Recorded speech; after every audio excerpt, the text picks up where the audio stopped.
On today's show, we're introducing a new segment in our Rinkside Roundup. So, weekly update on the best prospects in the world and how they're doing that week. All coming up with today's episode of Locked On NHL Prospects.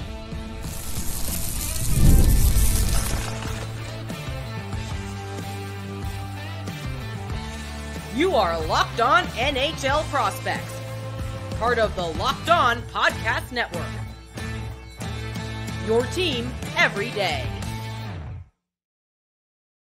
Hello, welcome back to Locked On NHL Prospects, part of the Locked On Podcast Network, your team every day. On this podcast, we break down everything prospects related for you 5 days a week, Monday to Friday. I'm Hattie Kalakash, QMJHL and Crossover Scout for Elite Prospects, with Sebastian High, USHL and Crossover Scout for Elite Prospects. And on today's show, we'll be introducing the Rinkside Roundup. It's a podcast episode weekly that's based off our article series over at Elite Prospects, where we'll be updating you guys on the best prospects of the week in terms of performance. So basically talking about how they did that week, how many points they put up, what their progressions have been like, all that good stuff. We're going to start off with two big names in the first segment, Matvei Michkov and Ivan Demidov. That conversation has been going on for a while now. In the second segment, we'll talk about a conversation that's going to be coming up soon. McQueen and Michael Misa appear in the second segment here. And in the third segment, we look at Braeden Cootes and Nikita Artamonov. Before I get into any of that, though, today's episode is brought to you by FanDuel. Make every moment more. Right now, new customers can get up to $150 in bonus bets with any winning $5 moneyline bet. That's $150 if your team wins. So visit FanDuel.com/lockedon to get started. If you're watching on YouTube, as usual, remember to like and subscribe. Leave us a comment letting us know what you think of the episode, what you want us to talk about next, all that good stuff. Leave it down below. And if you're listening on your favorite podcasting platform, please leave us a rate and review and make sure to make us your first listen of the day. So let's get started right away here with the two standouts from this past week. Matvei Michkov over in the NHL preseason and Ivan Demidov over in the KHL with SK St. Petersburg. Let's start with Michkov here because he's been having a phenomenal preseason tournament. We talked about it last episode a bit as well, but he deserves some merit here as well. 6 points in 3 games so far. He plays tonight as of recording, so that's probably going to get updated as well. Talk me through his game and why he shows up here in this Ringside Roundup. I mean, he's a dynamic goal scorer, a highly intelligent player who I really do think is going to be a consistent, dangerous creator offensively as of his rookie season this year. And it's very exciting for Philadelphia Flyers fans to see how quickly he's been adapting to the NHL preseason and the North American ice surface. Like, these are the first games that he's been playing in North America, apart from a couple junior tournaments that he played growing up. But he's been playing very, very good hockey, and while he has been roughed up physically a couple times, and he's not the biggest guy in the world, obviously, he's been like resisting that contact really nicely. He's been finding open space, which is one of the things that he does better than almost any other player in his age group, and overall has just been exactly as advertised for the Flyers so far. So definitely a lot to look forward to this season, and I definitely think he'll be in contention for the Calder. Whether or not he wins it, because there is some really nice competition there, especially Macklin Celebrini would be standing out there. But we'll see. Either way, I do think that he's going to play a very big part in helping Philadelphia's offense become a lot more dynamic as of this year. And as you mentioned, his last week of play has been fantastic. The 6 points in 3 preseason games is pretty absurd, even for a player of the skill level of Matvei Michkov. And yeah, I think that he was more than deserving of a spot on our list for this week's Rinkside Roundup. Absolutely. We'll talk about Ivan Demidov as well, who's got some impressive performances over in St. Petersburg with SKA in the KHL. There were some doubts about his deployment, his ice time, all that, and it's still not replaced. I mean, he's still mostly under 10 minutes of ice time, I believe. He's typically playing above 10 minutes. His last game, he logged in at 7.5 minutes. And the ones before that were 13, 11, 11, 16, 13. So he's getting like middle six, second line-ish minutes most of the time. But there are a couple of games where he's just being buried on a fourth line role. Yeah, exactly. And especially with Yevgeny Kuznetsov out for 2 months, who was his main kind of line mate, that helped him kind of elevate his game and play a dynamic style of hockey. That ice time might waver a tiny bit there, but he's still been able to put up some decent point totals there. Talking through his point totals and how impressive he's been so far for SKA. Yeah, I mean, 10 games played, 4 goals, 8 points in the KHL, and his first, like real KHL stint apart from the 4-game cup of coffee he played at the start of last season, where he wasn't playing many minutes at all. And 4 of those points did come in 1 game as well. So a slight pinch of salt there, and it was against HK Sochi of all teams. So yeah, not the strongest team in the KHL, but overall, he's been really dynamic and just consistently creating chances, even when the puck doesn't end up in the back of the net. He's getting involved offensively. He's being able to leverage his high-end skill, his dynamic ability on the puck, and also consistently getting to the middle of the ice, which is something that I was looking for this season, because especially with his skating stance being like a really wide triangle most of the time, and after having seen also the Patrick Laine injury in preseason, there's always a bit of a concern when the knees are that exposed, but he's been able to protect himself pretty well so far this season, and also get through, initiate contact, get inside, establish inside positioning, and overall just leverage his high-end intelligence to find dangerous positions in the offensive zone. Absolutely, and his handling skills continue to be just the standout skill in his game. Nothing's changed on that side. He's playing the same style, but doing it with a better approach, doing it by utilizing his teammates a lot more freely. And that's a byproduct of playing for a much better team. And when you're on the same line as Evgeny Kuznetsov, your natural tendency is going to be to pass him the damn puck, right? I mean, he's going to want it on his stick, and he's going to do a great job of it. So overall, I think that this move for Demidov, even though the ice time isn't there yet, I think it's a matter of time before it comes through. We often see this at the start of seasons when teams are trying to kind of get on the board quickly to be competitive quickly. They'll, especially in the KHL, they'll kind of omit their younger players in favor of more experienced veterans just to set the tone in the game. But once you hit the mid-season, the end of the season, especially the end of the season for SKA, I mean, games aren't going to matter as much at that point. And I think Demidov's going to have an opportunity to play higher up in the lineup as the season ends off. I wouldn't be surprised to see him in a second-line role by the end of the season, kind of doing what he does best, which is dangle the lights out and create offensively. I'm excited to see how that works out, but Demidov's defensive game has also been impressive in these games. His work rate, his energy, his positional sense have been decent enough to keep him in the lineup. There have been some hiccups here and there in terms of just, not moving his feet in moments where he should, or moving his feet in moments where he shouldn't. But more often than not, Demidov's using his positional sense intelligently, using his motor intelligently, applying smart pressure. I think that, the drastic difference between Michkov and Demidov in their draft years, in their draft plus ones rather, is Michkov was playing top line minutes on HK Sochi. Demidov's playing 3rd to 4th line minutes on SK St. Petersburg. How do you feel that's going to affect their developments, respectively? Yeah, I mean, it's interesting. On the one hand, Demidov is going to be surrounded by a lot more skill and intelligence to be able to refine his processing of the game, and also maybe explore his pace a little bit more than Michkov was able to with Sochi in his D+1 season. But obviously, he won't get as many puck touches. He won't get nearly as much power play minutes or even strength minutes.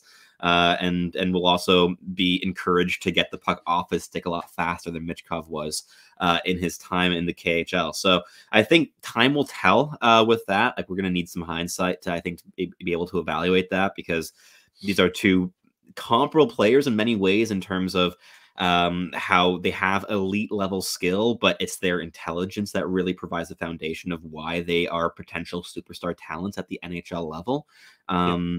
But between these two prospects, obviously, how they perform in their D+1s remains to be seen. But for Demidov, in Demidov's case specifically, but how would you compare the two prospects in terms of what they project to be at the NHL level? Because we're going to see these two players compared until the end of time, basically. But stylistically, they are a bit different. Demidov is a lot more of a handler and a dangler, and a lot more, I think, cerebral on puck, but Michkov's high-end work comes off the puck in so many cases, and he's far more dangerous than Demidov is 6 feet around the net, right?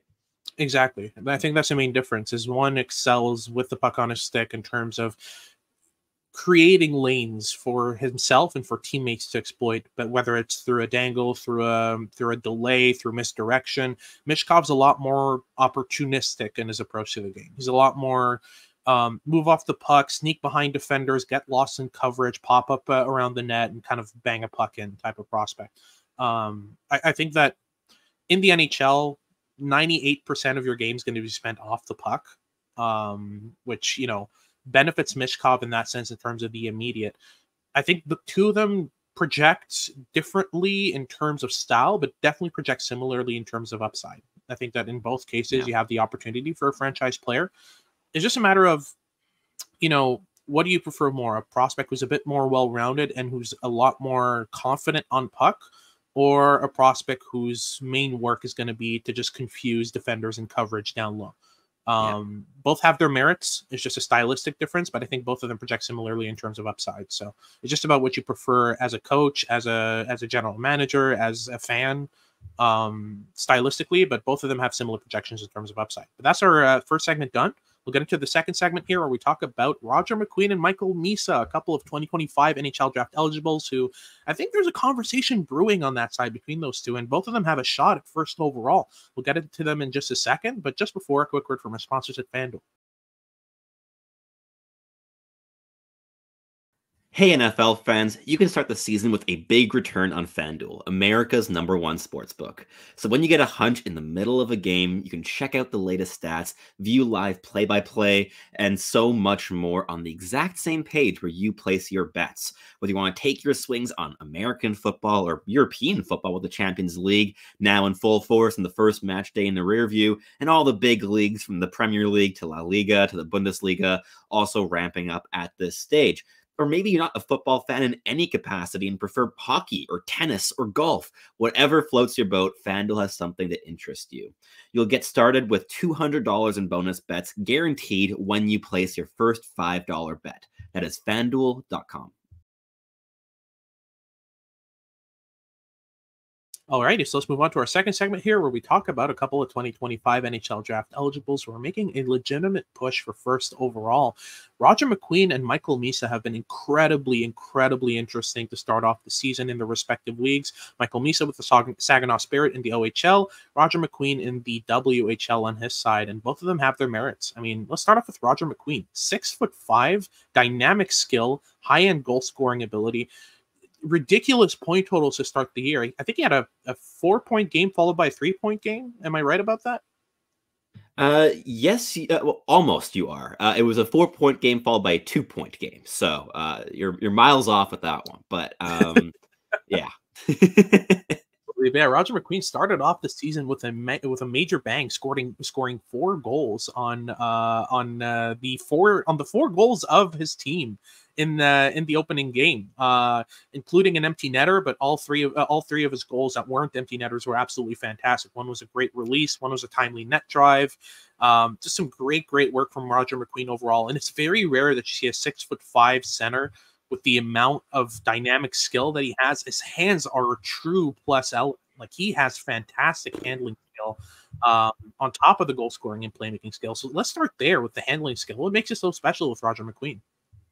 It's so fluid, and it works in tandem with his feet as well. He's a really like fluid skater. I wouldn't say that his actual skating mechanics are overly refined at this stage. There's definitely a lot of runway with this player, and you're going to see him take big steps in his D+1, D+2, D+3, D+4 seasons. A little bit like our projections for guys like Hayden Lindstrom in the past. But yeah, the handling just it goes so well with everything else in his toolkit. He has a really mobile top hand, and he uses his reach and his physicality to support his handling game. He puts the puck in places where only he can access it, and he uses his frame to ward off defenders that are trying to dispossess him. And overall, he's a player that, in my first viewings of the season, has really been able to not just leverage his high-end tools really well individually, but also layer them really nicely together into one really cohesive package. And when he gets moving in transition, he is an absolute locomotive, and he's very difficult to stop. So especially when he gets like to higher speeds, the puck handling definitely is more than enough to support his highest speeds. And yeah, he's very middle driven as well. He's not afraid to cut against the grain, cut to the middle lane. Very, very projectable in how he leverages his handling game. And when you combine that projectability with those tools, with that frame, with that long runway in his development, you have a player that is definitely going to be pushing for a first or second overall spot by year's end. Yeah, absolutely. That's what's been the most impressive with McQueen is just she's been rocketing up the boards. And by the way, I feel like we kind of disconnect from the fact that this is an elite name, Roger McQueen. Oh my God. We talk about him 4 times in that first game. Exactly. I mean, it's just we talk about these prospects so much in chats with the scouting team and all that we kind of forget to like separate from the prospect himself and actually focus on this type of stuff, because anyone else hears Roger McQueen and thinks that's not a name, that's not a real name.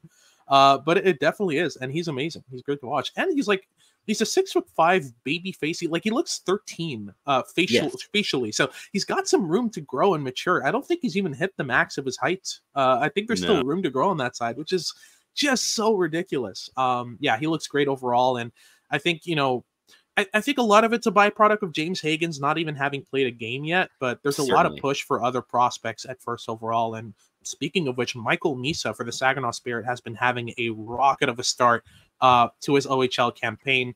Scored a bunch of points to start the season. I don't have the point totals in front of me. If you don't mind just refreshing us on that. Yeah. Oh, yeah. 3 games played with the Saginaw Spirit, and he has 8 points, 7 of which are goals. That sounds about right for Michael Misa. What was so impressive is that, at the start, in his draft -1 season, he kind of slipped down the early boards for the 2025 NHL draft, mainly because he was playing more of a low pace kind of positional game, more kind of like Shane Wright in terms of what we've seen in the OHL previously. Shane Wright, who was, I believe, also an exceptional status player in the OHL. Indeed. So the comparisons were pretty easy to make on that side, and there wasn't really high in flashes of skill. He was just a mature, positionally responsible, kind of low-pace creator, which, have their merits, but aren't anywhere near first overall. But this year, oh my goodness, the skill has been off the charts. The energy, the pace, the dynamism, it's all been there for Michael Misa so far, and that's really changed his projection in terms of where he ends up in the top 5 on boards. So yeah, talk me through what you've seen from Michael Misa so far this season, and what's really made him kind of rise up these boards here. I think it's a combination of things. First of all, it's the combination of intensity, pace, and frame. Surprisingly, he's logging in at 6'1", 185 right now as a left shot centerman, and he's definitely grown a decent amount since he made his OHL debut. And when you combine that with really quick processing, a really like a nonstop motor. He never gets up on plays. He's a really good pickpocket in terms of dispossessing the opposition in all 3 zones. I saw in the viewing I logged against the Sioux Greyhounds, he had a beautiful takeaways in every zone on the ice just in the first period. One of which in the offensive zone led to his only assist that he had, which was a really, really nice little back check. And like a diving little like pass to his teammate who was then in on goal all alone. But yeah, he's so well rounded. Every aspect in his game is probably an above average grade. He's highly intelligent. He's a fantastic skater, high pace, high motor, very intense. The physical game is definitely growing and isn't above average as of yet, but I think it could definitely get there. The defensive implication is really strong. He drops low into the defensive zone to support his defense, and beyond that is also often like the second guy to get into the offensive zone after that, because he's such a great skater that he's able to catch up with play, even when it gets ahead of him. He's a really great handler. The goal scoring and the playmaking are equally dynamic and dangerous. There's so much to like with him, and the season's only 3 games old at the time of recording here, so we're not going to jump the gun and say that he's like a slam dunk, like top 2 pick just yet. But the viewings that we've had so far and the viewings that our scouting team has had so far this season is well within a top 3 range, and we know he's going to get some really solid pushes for first overall in our first ranking meeting of the season coming up. Yeah, absolutely. I think the most interesting thing here, and I'll ask you a question relating to this, but these are different profiles of players. These are players who approach the game in different ways, and they have their different strengths and different weaknesses. So my question to you is, you're an NHL GM, you're picking at first overall. James Hagan's hasn't really shown anything this year, and it's between Roger McQueen and Michael Misa on your board. Who do you take? Honestly, I'd be pretty happy in that situation. I don't think that there's really a wrong choice to make between the two players. Like as you mentioned, they're very different profiles. With McQueen, you have like the frame, you have the runway, you have the dynamism, the skill.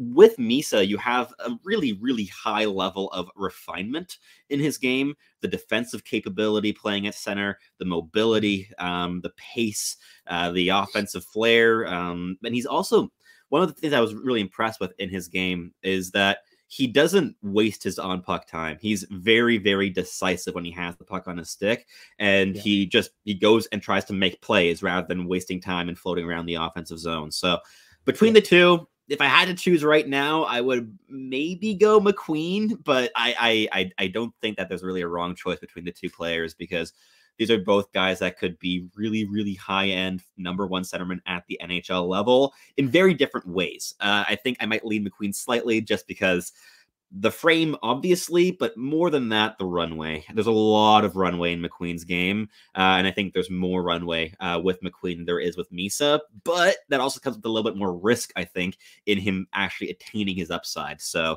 you got to take one little risk either way. Yeah, absolutely. This reminds me a lot of the conversation that occurred between Caden Lindstrom and TJ Gunlow or Ivan Demidov, right? You know, we're talking about, you know, the guy with a big frame versus the guy with more refinement, with more polish to his game. So I think that, yeah, this is going to be an interesting conversation to follow up as we continue this draft class. But that's our second segment done. We'll get into our third segment here, where we talk about two more prospects who deserve some mention. Braeden Cootes and Nikita Artamonov are next. But just before, a quick word from our sponsors here at Locked On NHL Prospects.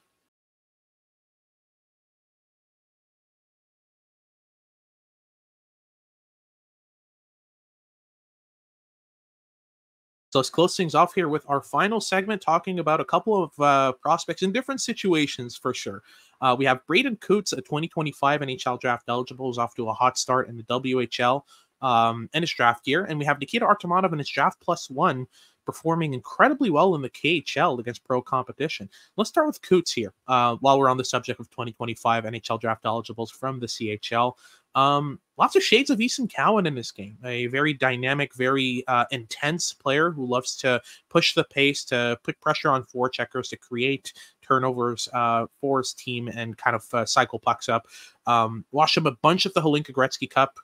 Didn't really stand out as much at the Holinka. And, well, I think getting suspended for half of the tournament won't help. But overall, since the start of the WHL season, he has been lights out. Really, really good. Talking through his point totals, size, frame, all the stuff that our fans need to know here.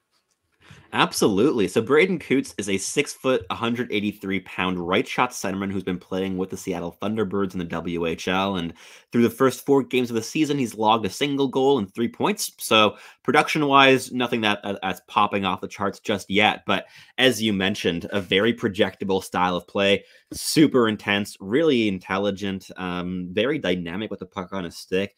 The skating and handling combination is average to above average. I think the handling, it's a little bit inconsistent at this point, but the highs of the handling are fantastic. We've seen like a couple plays that he's made, just like absolutely dissecting WHL defenses with his handling ability, going even like east-west and going against the grain. He's not a player who's just a pure north-south guy, despite being that intense. And definitely a lot of intricacies in his game that are really interesting, very nuanced, and has the profile of player who gets drafted in the top 20, top 25 on draft day, and has already debuted at number 19 on Bob McKenzie's first board of the draft class.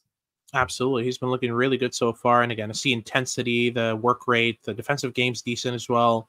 Like I said, shades of Ethan Cowan, and those guys tend to rise up boards pretty quickly.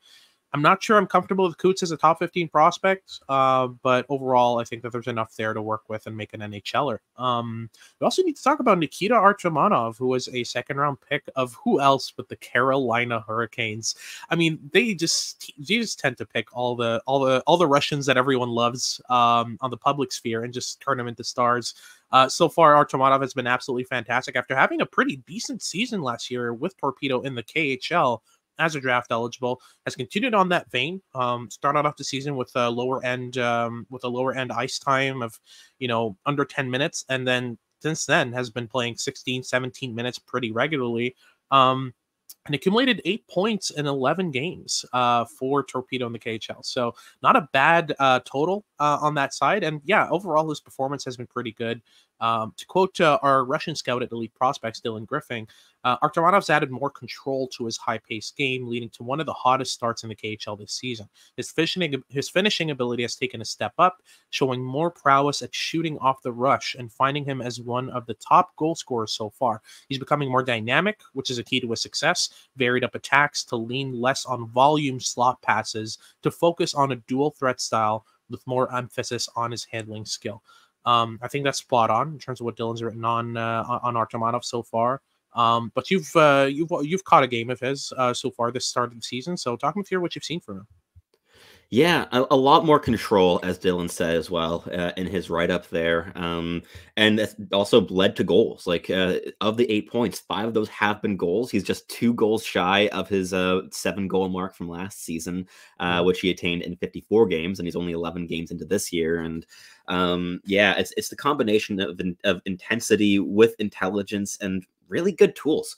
As Dylan mentioned, he's off to a blazing start in terms of goal scoring because he's constantly getting into dangerous positions in the offensive zone, and he can finish his chances when he's like 10, 15 feet around the net. And even the playmaking game has also shown quite brightly this season, which it did as well in his draft year, but from a little bit more of a central area this season than last year. Last year was very much a perimeter playmaker and very good in that role for Torpedo. And this season, he's been accessing the middle lane a lot more, even when he is going for playmaking opportunities and trying to create space for line mates by like driving the middle lane or cutting inside from the boards to open up gaps in coverage. So definitely a bit more nuance in his game this season, whereas last year it was all intensity and some really dynamic flair offensively and high-end energy defensively without much defensive actual implication or effectiveness in the D zone.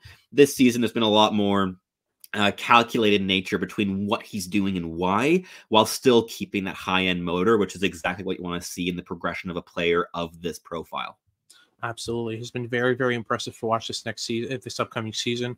We also, just kind of want to highlight how great this next CHL class is. I mean, we're a week into the season.